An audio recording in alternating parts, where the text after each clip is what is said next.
Have you ever noticed how certain people linger in your life, even when they drain you, even when you know they aren't good for you? It's strange, isn't it? We don't always invite them in, yet they find a way to stay.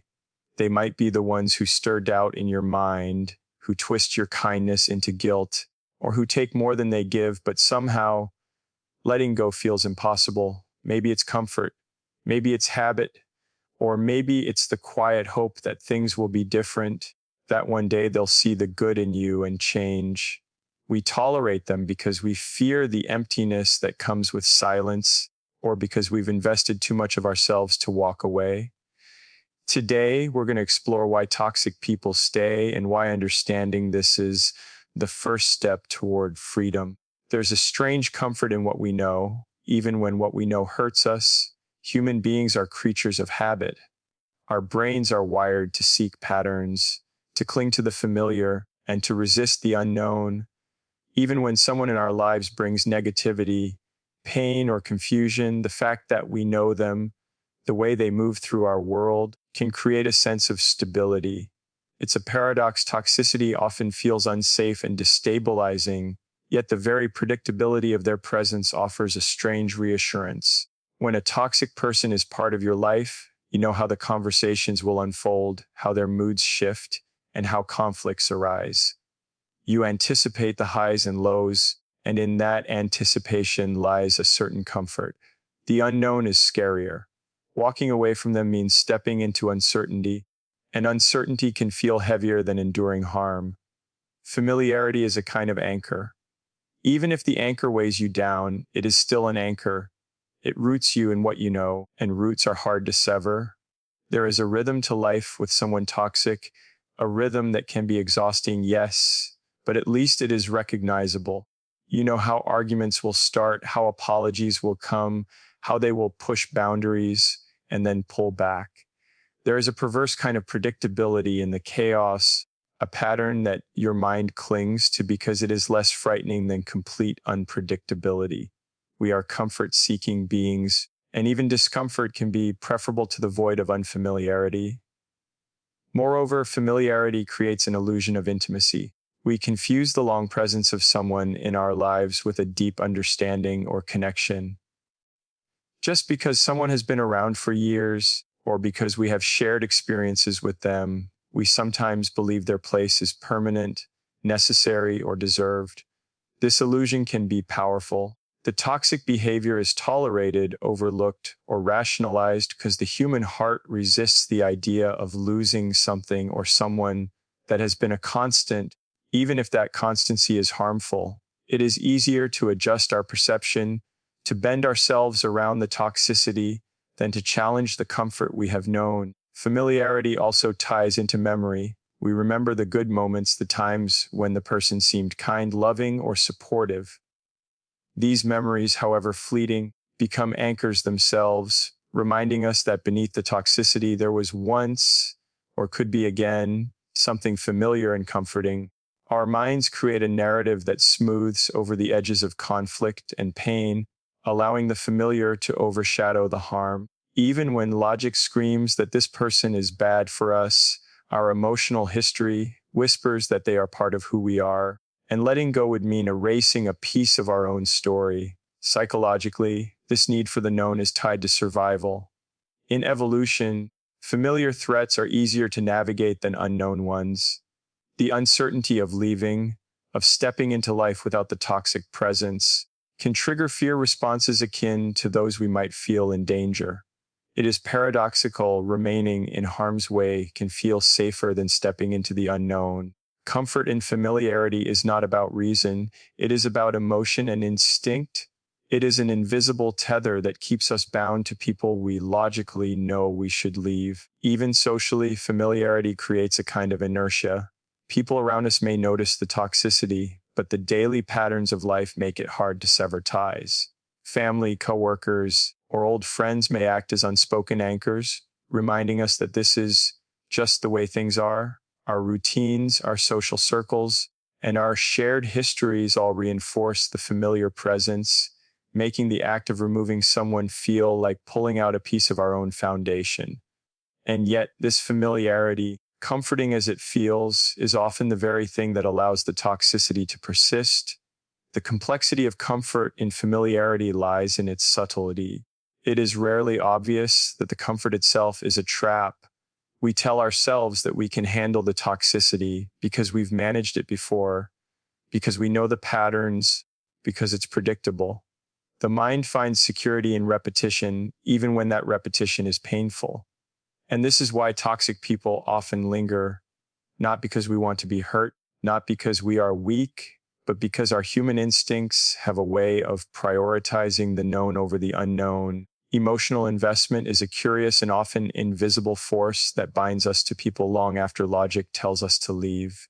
It begins quietly, almost imperceptibly, as we give time, energy, and care to someone, believing in the possibility of connection, understanding, or love. Each small act of attention, listening, forgiving, comforting, or supporting, adds layers of investment. Over time, these layers accumulate, and the person becomes intertwined with our emotional world. It is not just that we have spent time with them, but that we have spent parts of ourselves. Our feelings, our trust, our vulnerabilities, and our dreams all become a part of the relationship. When toxicity enters, the mind struggles to reconcile the harm with the resources already committed.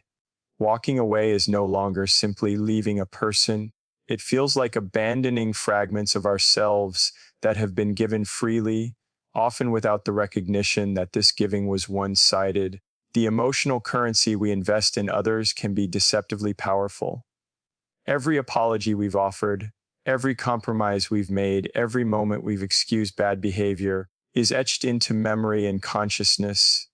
The mind sees these investments as debts that should not be wasted, creating an invisible obligation to continue the connection, even when it erodes our well-being. There is a sense of, I have already given so much, so perhaps it will be worth it if I endure a little longer. It is an insidious loop where hope, guilt, and commitment collide. We measure the value of leaving against the perceived value of the past effort, and the scales are often tipped in favor of endurance rather than liberation. Emotional investment is also deeply tied to identity. When we spend years caring for someone, advocating for them, or accommodating their needs, we internalize a narrative. That part of who we are is defined by this relationship. To abandon it feels like erasing a chapter of our own story, invalidating our past choices, and questioning our own judgment. This internalized identity can make us blind to the toxicity because we are more focused on preserving a sense of self that has been entwined with the other person. In this way, emotional investment is not merely about attachment to someone else. It is about attachment to the version of ourselves that we created through that connection. Guilt is a companion to emotional investment. The longer we have invested, the harder it becomes to detach without feeling responsible for the other person's reactions. I've been there for them, I can't just walk away, becomes a recurring thought. Even when the other person exploits this sense of obligation, we often convince ourselves that leaving would make us selfish, callous, or uncaring. Emotional investment blinds us to the reality that caring for oneself is not betrayal, and that protecting our emotional health is not a crime. Instead, the mind frames departure as a disruption of a moral balance, making the toxic bond feel more like duty than choice. Hope is woven into emotional investment. When we have spent years believing in someone, the mind develops scenarios where all the pain can be reconciled, where the toxicity is temporary, and where the relationship will eventually align with our expectations. These imagined futures act as a tether, convincing us that our continued effort will yield a return on investment. It's the same principle that keeps people in careers, friendships, or habits that are no longer beneficial, the idea that persistence will eventually lead to fulfillment. Emotional investment fuels this hope, blurring the line between patience and self-neglect.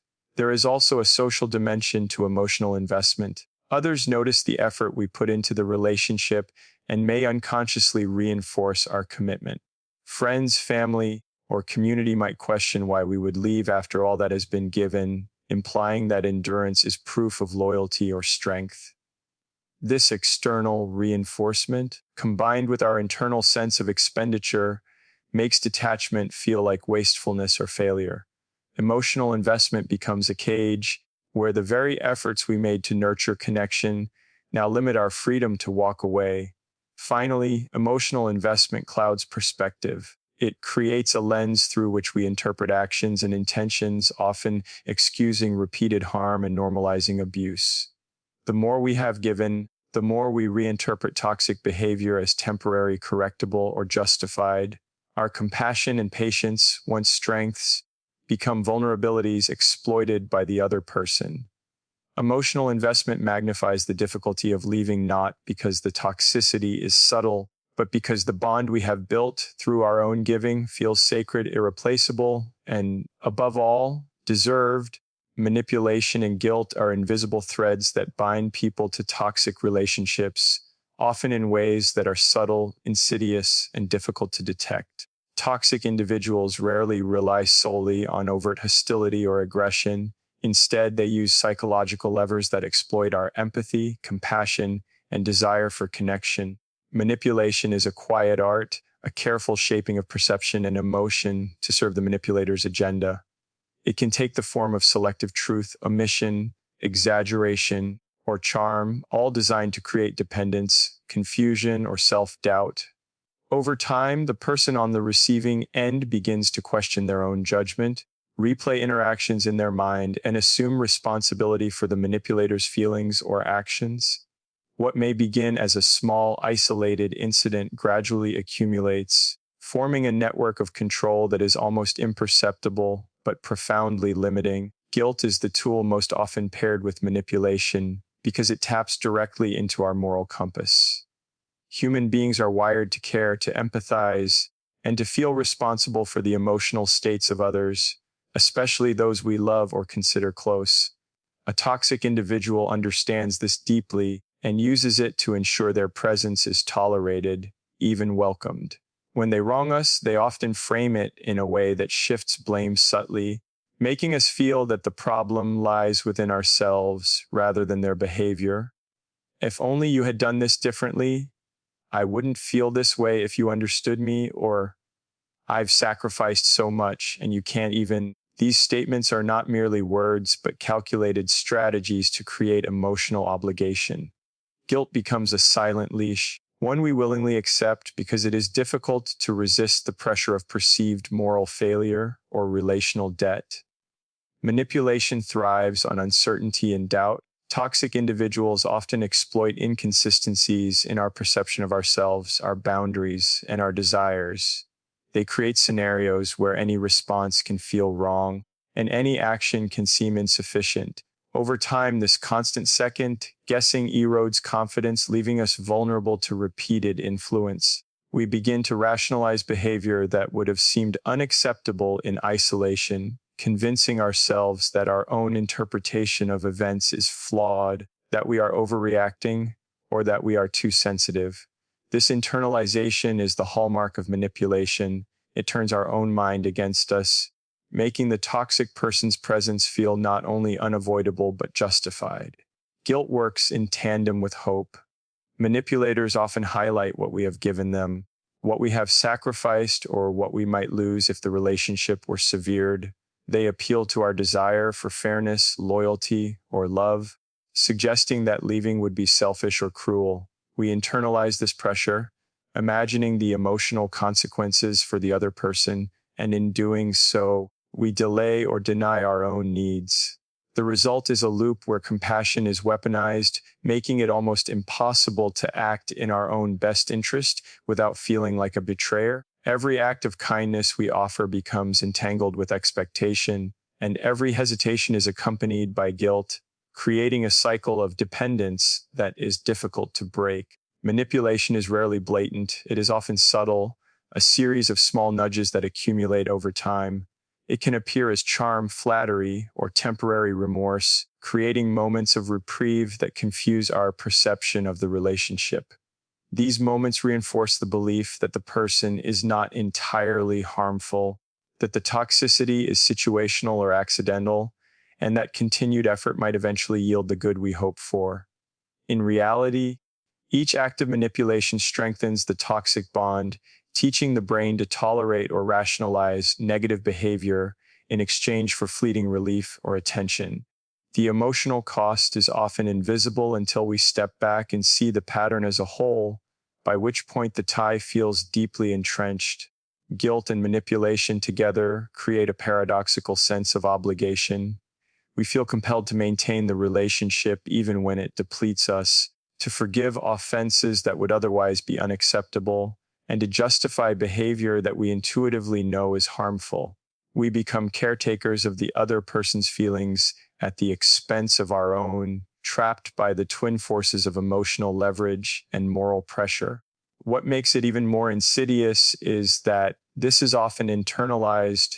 We believe that our choices are voluntary, that our endurance is a testament to strength, and that any discomfort is merely a reflection of our own inadequacy. Over time, the combination of manipulation and guilt rewires our emotional responses. We begin to anticipate the manipulator's needs, preemptively apologize for imagined slights, and adjust our behavior to avoid conflict or disappointment. Our sense of self becomes entangled with their expectations, making the idea of separation frightening, not only because of loss, but because of the psychological dependency that has formed. The toxic person remains in our lives not only because of their direct actions, but because they have trained us, subtly and persistently, to stay. Fear of loneliness is one of the most powerful forces that keeps toxic people in our lives, often without us even realizing it. Human beings are inherently social creatures, wired to seek connection, belonging, and validation from others. Isolation triggers discomfort, anxiety, and a profound sense of vulnerability because our minds interpret disconnection as a threat, both psychologically and in a deeper evolutionary sense physically. In this context, even a relationship that causes pain or harm can feel preferable to being alone. Toxic relationships, for all their dysfunction, provide a kind of social and emotional anchor. They fill the void, offer interaction, and create a rhythm, however erratic, that makes life feel less empty. The absence of that connection can feel like stepping into a void, a silent, open space where uncertainty looms and fears multiply. The fear of loneliness often intersects with self-worth. Many people internalize the idea that being alone is a reflection of inadequacy or failure, a belief that being without companionship means being unworthy or undesirable. When this belief is present, leaving a toxic relationship can feel like an admission of personal deficiency rather than an act of self-preservation. Even if the relationship is damaging, the alternative, solitude, can feel like a harsher punishment than the toxicity itself. We convince ourselves that it is better to endure emotional pain than to face the perceived shame or discomfort of being alone. This internalized pressure creates a strong inertia, one that keeps the toxic person present because the consequences of departure feel more threatening than the harm we endure daily. Fear of loneliness also amplifies attachment. Our brains crave consistency, and even inconsistent or negative attention can create chemical responses associated with reward and anticipation. A toxic person may offer sporadic validation, affection, or approval, and this intermittent reinforcement can be more compelling than constant positivity. We begin to equate presence, even harmful presence, with security and connection. Loneliness, in contrast, is absolute and unyielding. The fear of experiencing it motivates us to stay, to maintain a bond that is familiar and predictable, and to tolerate behaviors we would otherwise reject. In this way, fear of loneliness is not just an emotional response, it is a neurological one woven into the reward systems of our brain. Social conditioning also plays a role. From a young age, people are taught that relationships are central to happiness, that being connected is essential, and that solitude is undesirable or a sign of failure. These lessons, reinforced over years, create a bias toward maintaining relationships, even at personal cost.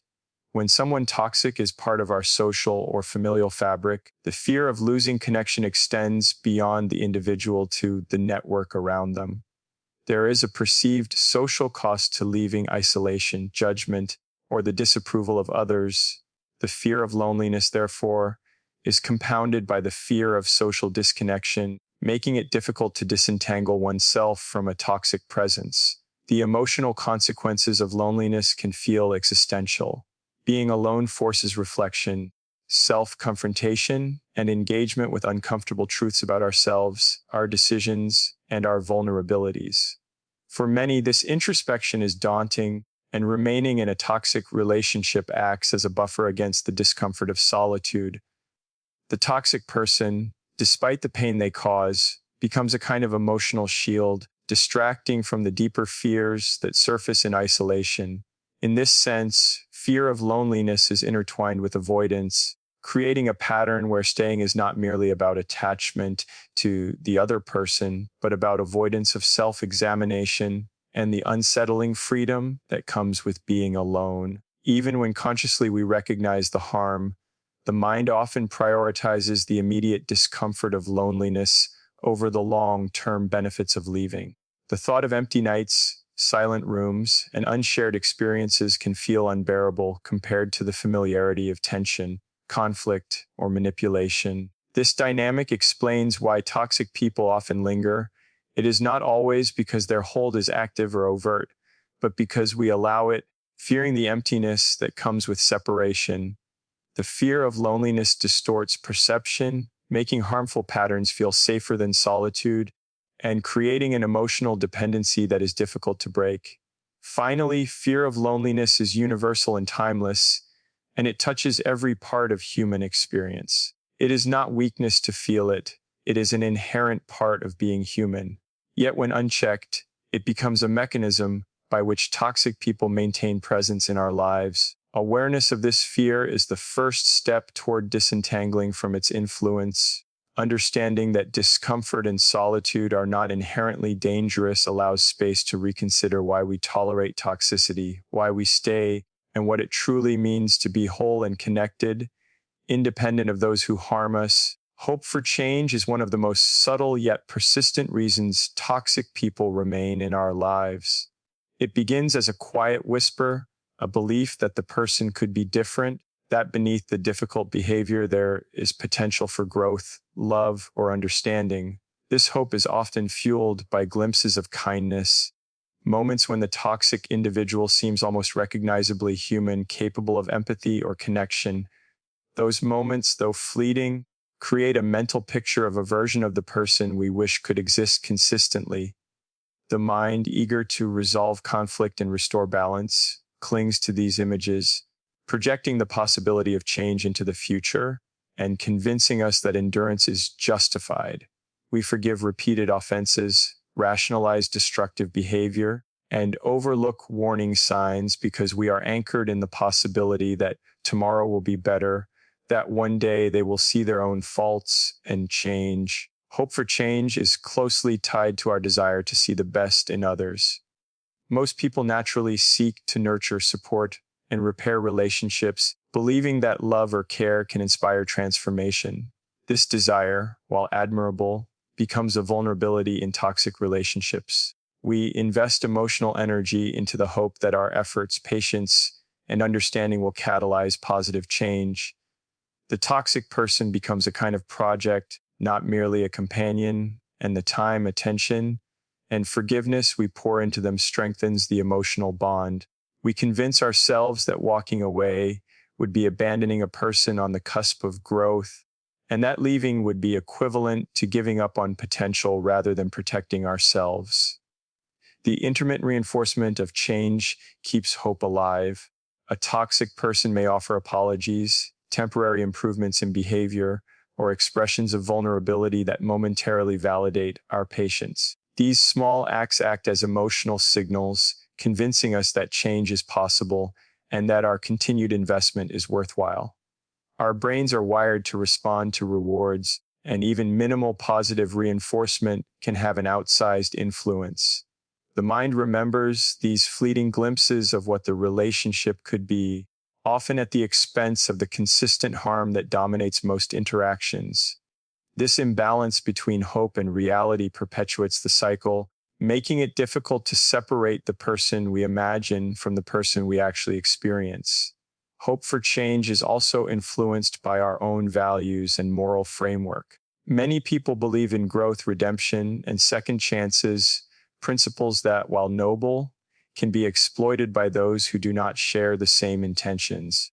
We justify staying because leaving might feel like denying the other person the opportunity to improve, to become better, or to fulfill the potential we see in them. In this sense, hope is intertwined with guilt, creating a tension between self-preservation and perceived moral duty. The toxic individual's presence feels sanctioned by our own ideals, and leaving can feel like a betrayal of our deepest beliefs about compassion and human potential. Time itself deepens hope. The longer we have known someone, the more invested we are in the story of who they are and who they could become. Decades of interactions, shared experiences, and memories create a sense of narrative continuity, and hope for change becomes part of that narrative. We imagine that the passage of time will naturally lead to growth, that enduring hardship is a kind of necessary prelude to transformation. The mind frames persistence as a virtue, aligning our patience with anticipated progress rather than current reality. This temporal perspective can obscure the truth, making it difficult to recognize patterns of consistent toxicity and the improbability of substantial change. Hope for change is both a shield and a trap. It protects us from the starkness of reality, allowing us to continue loving, investing, and connecting even when the relationship is damaging. At the same time, it traps us in a cycle of repetition, where the toxic person's failures are forgiven repeatedly, and the emotional toll of endurance accumulates silently. We stay because hope keeps the possibility alive, and the mind resists letting go of potential. It is a delicate balance between optimism and self-deception, between compassion and self-sacrifice, where the desire to see good in someone collides with the reality of their consistent harm. Ultimately, hope for change is a deeply human response, rooted in empathy, patience, and the desire to see others grow. Yet when it is placed in the wrong context, it becomes a mechanism by which toxic individuals remain in our lives, perpetuating cycles of hurt and forgiveness. Understanding the role of hope allows us to distinguish between realistic potential and wishful thinking, to recognize when hope is sustaining us and when it is holding us captive, and to begin reclaiming the space, energy, and clarity that toxic relationships often consume. Self-reflection and boundaries are central to understanding why toxic people remain in our lives, yet they are often the most neglected aspects of personal growth. Setting boundaries requires clarity about our needs, limits, and values, and it demands the courage to act in alignment with them. Without self-reflection, we may remain unaware of what we are tolerating, why we accept certain behaviors, and how these patterns affect our emotional well-being. Toxic individuals often exploit this lack of introspection, identifying areas where our self-perception is unclear or where our assertiveness is weak. They can push, manipulate, and encroach upon our emotional space without triggering immediate resistance because we haven't taken the time to define or articulate what is acceptable. In this sense, the absence of self-reflection creates fertile ground for toxicity, allowing harmful behavior to persist unchecked. Boundaries are not merely rules for others, they are declarations of self-respect. They communicate what we are willing to accept, what we require for safety, and how we intend to preserve our emotional and mental health. When boundaries are vague, inconsistent, or absent, toxic individuals naturally expand their influence to fill the vacuum. They learn which lines will not be enforced and which transgressions will be tolerated, and they adapt their behavior accordingly. This is why many toxic relationships are maintained not solely through manipulation or charm, but through the gradual erosion of our limits. By failing to reflect on our own needs and enforce our boundaries, we inadvertently allow toxicity to persist, creating a dynamic in which our compliance is mistaken for consent. Self-reflection is also essential for identifying patterns within ourselves. Toxic relationships often illuminate areas of vulnerability, such as fear of abandonment, need for approval, or difficulty asserting oneself. By engaging in honest self-reflection, we gain insight into why we tolerate certain behaviors, how we respond to manipulation, and which aspects of our own emotional habits may unintentionally reinforce toxicity. Awareness alone does not stop harmful dynamics, but it provides a foundation for conscious decision-making. Without it, we risk repeating the same cycles, allowing toxic people to remain in our lives because we are operating from autopilot, reacting to external pressures rather than acting from internal clarity. Boundaries require consistency, and consistency requires self-awareness. Setting a boundary once is not enough. It must be maintained through repeated reinforcement. Toxic individuals often test these boundaries, pushing them to gauge our willingness to uphold them. Without clear self-reflection, it is easy to falter, make exceptions, or rationalize breaches. Each lapse reinforces the toxic pattern, signaling to the other person that limits are flexible and that their behavior will not have meaningful consequences. Over time, the absence of enforced boundaries allows toxicity to become normalized, making it more difficult to recognize harm or take decisive action. Self-reflection also involves examining the motivations behind staying in a toxic relationship. Are we holding on out of fear, guilt, hope, or habit? Are we prioritizing the other person's comfort over our own well-being? Understanding our internal drivers is critical because it allows us to distinguish between genuine attachment and unconscious patterns of self-sabotage. Toxic people often exploit these blind spots, capitalizing on our lack of introspection to maintain control. By developing self-awareness, we gain the ability to identify when we are being manipulated, when our limits are being compromised, and when staying is a choice made from fear rather than intentional desire. Boundaries and self-reflection are not static. They are ongoing practices that evolve as we learn and grow. Life constantly presents new challenges, relationships, and stressors, and our understanding of what is acceptable and necessary may shift. The key is to remain attentive to our emotional landscape, to recognize signs of strain, and to act decisively when limits are crossed. Toxic individuals remain in our lives because we sometimes fail to do this work consistently. By cultivating a habit of reflection, we strengthen our ability to discern harmful patterns, clarify our needs, and enforce boundaries without hesitation. Ultimately, the combination of self-reflection and firm boundaries empowers us to reclaim agency over our emotional lives. It allows us to recognize the subtle ways toxicity seeps in, to identify when we are complicit, and to take deliberate steps toward healthier interactions. Without this internal clarity, toxic people can linger, not necessarily because they are undefeatable, but because we have not yet articulated, understood, and defended the limits that protect our peace, dignity, and well-being. In the end, understanding why toxic people stay in our lives is not about blaming ourselves or them. It's about seeing clearly the invisible forces at work: familiarity, emotional investment, manipulation, fear, hope, and the boundaries we haven't fully drawn. These forces are part of being human, and they shape the choices we make, often quietly and without awareness. The power lies in recognizing them, in gently examining our own patterns, and in reclaiming the space to honor our well-being. Letting go of toxicity is not a failure of compassion. It is an act of courage, clarity, and self-respect. When we face the discomfort, embrace solitude, and strengthen our boundaries, we free ourselves to create relationships that are nourishing, balanced, and genuine. And in that freedom, we find not emptiness, but a deeper connection to ourselves, to life, and to the people who truly deserve our presence.